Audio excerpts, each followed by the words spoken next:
இது தொடர்பான கருத்தை நம்மோடு பகிர்வதற்காக மூத்த பத்திரிகையாளர் திரு வெங்கட்ராமன் நம்மோடு இணைப்பில் இருக்கிறார். அவரோடு பேசலாம். சார் வணக்கம். அப்போ தமிழக தலைவர் விஜய்க்கு முன்பு உள்ள வாய்ப்புகள் என்ன? இப்போ பதவியேற்பதற்கான அழைப்பை ஆளுநர் இன்னும் விடுக்காதது குறித்து பல்வேறு கருத்துக்கள் சொல்லப்படுகின்றன. எது நடைமுறை? அரசியலமைப்பில் சொல்லப்பட்டிருக்கக்கூடிய அம்சங்கள் என்ன? அரசியல் அமைப்பு சட்டத்தை பொறுத்த வரைக்கும் நேரடியா அவங்க என்ன செய்யணும்னு சொல்லல. ஆளுநருக்கு முதல்வரை நியமிக்க அதிகாரம் இருக்கிறது. சாதாரணமா தேர்தலில் வெற்றி பெற்றவரை ஒரு அழைப்பு விடுக்கணும். அது யாருக்குமே பெரும்பான்மை இல்லாத பட்சத்துல அவர் அவருக்கு 2-3 ஆப்ஷன் இருக்குது. தேர்தலுக்கு முன்னு கூட்டணி இருந்ததுன்னா அவங்கள அழைக்கலாம், இல்ல தனிப்பெருங்கட்சியாக இருக்கிற கட்சி தலைவரையும் அவர் அழைக்கலாம். அந்த அடிப்படையில ஒரு விஜயை அழைத்தா அது சரியான நடைமுறையாக இருக்கும். அதே நேரத்துல யார் முதல்வராக நியமிக்கப்படுகிறாரோ அவரால் அவையில் பெரும்பான்மையை நிரூபிக்க முடியும் என்ற ஒரு ஆளுநருக்கு திருப்தி ஏற்படும் வகையில் இருக்க வேண்டும்னு சொல்றாங்க. நம்மளுடைய சர்க்காரியா கமிஷன் 70களில் 80களில் சர்க்காரியா கமிஷன் அவங்க பண்ண ரெக்கமெண்டேஷன் படி ஆளுநர் யாரால பெரும்பான்மையை ஏற்க முடியும் என்பதை அவர் ஐடென்டிஃபை பண்ணி அழைக்கலாம்னு போட்டிருக்காங்க. பொதுவா அதுக்கு ஒரு சீக்வன்ஸ் கொடுத்திருக்காங்க. முதல்ல யார் அழைக்கணும், அடுத்தது. அந்த அடிப்படையில் பார்த்தா ஆதரவு கடிதங்களை கேட்கறது தவறில்லை.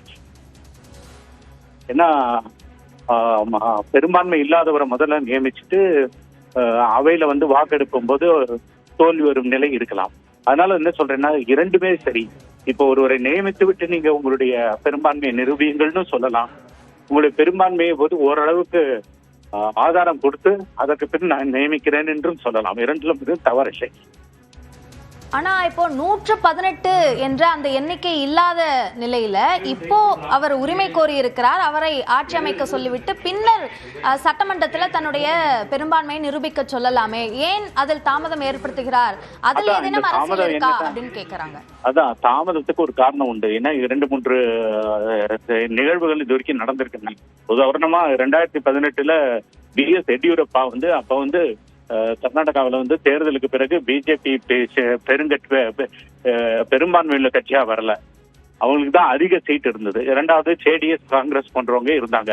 3 வகையா பிரிஞ்சு இருந்தது.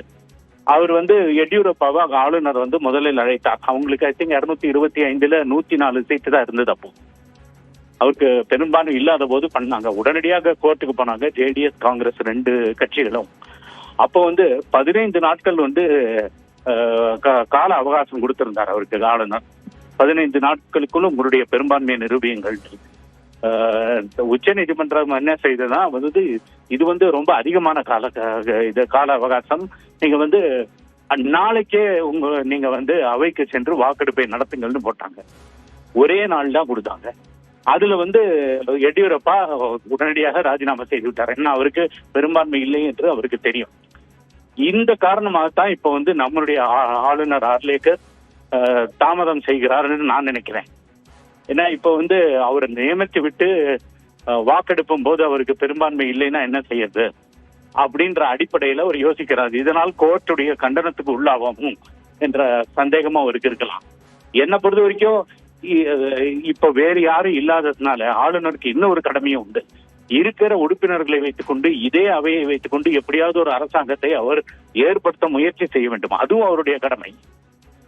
அதனால அவருக்கு இன்றைய காலகட்டத்தில் அவர் இருக்கும் தனிப்பெருங்கட்சியான தமிழக வெற்றி கழகத்தை அவர் அழைப்பு விடுத்து ஒரு வாரமோ 10 நாளோ இல்லை அவர் உகந்த கால அவகாசம் கொடுத்துட்டு அதுக்கு அடுத்த நடவடிக்கை எடுக்கலாம்னு தான் போனோம். அந்த கர்நாடகா பிரச்சனை என்னன்னா, காங்கிரஸும் ஜேடிஎஸும் அப்ப பேச்சுவார்த்தையில் இருந்தாங்க. நாங்க இருவரும் சேர்ந்து அரசாங்கம் அமைக்க வாய்ப்பு இருக்குன்னு அவங்க நினைச்சாங்க. இதே போல பீகார்ல கூட ஒரு தடவை 2005ல் தேர்தலுக்கு பிறகு மெஜாரிட்டி யாருக்கும் வரல. யாருமே அந்த நேரத்துல கிளைம் பண்ணவும் இல்லை. எங்களுக்கு பெரும்பான்மை இருக்குன்னு யாரும் சொல்லல. சில மாதங்கள் கழித்து ஆளுநர் அவையே கலைத்து விட்டார். இது செல்லாதுன்னு சொன்னார். ஏன்னா அதுக்கு அவருக்கு ஆளுநர் சொன்ன காரணம் சுப்ரீம் கோர்ட் ஏத்துக்கல. அவர் சில கட்சிகள் சட்டத்துக்கு புறம்பான முறையில் அவங்க ஆட்சியை அமைக்க பாக்குறாங்க அப்படின்னா, இது மாதிரி சட்டத்துக்கு புறம்பானதா இல்லையான்னு ஆளுநர் இந்த ஆராய்ச்சி எல்லாம் செய்ய வேண்டாம். யாராவது 2 கட்சிகளோ 3 கட்சிகளோ ஒன்றாக வந்து ஆட்சி அமைக்க முற்பட்டால் நீங்க வந்து அதுக்கு இயன்ற அளவுக்கு அதை வந்து உதவி செய்ய வேண்டுமே தவிர அவசரப்பட்டு அவையே கலைக்க கூடாது அப்படின்றதுதான் தீர்ப்பு. அதனால என்னன்னா, ஆளுநர் வந்து யாராவது ஒருவர் ஆட்சி அமைக்க உதவவும் வேண்டும், அதே நேரத்தில் பெரும்பான்மை இல்லாத ஒருவரை நியமித்து அவருக்கு வந்து வேறு கட்சிகள்ல இருந்து எம்எல்ஏக்களை விலைக்கு வாங்கும் நிலையும் வராமல் இருக்க முடியும். 2 கடமையும் ஆளுநருக்கு உண்டு. அதனால்தான் இது போன்ற தாமதங்கள் ஏற்படும். நன்றி திரு வெங்கட்ராமன். இணைப்பில் வந்து உங்களுடைய கருத்துக்களை எங்களோட பகிர்ந்து கொண்டமைக்கு.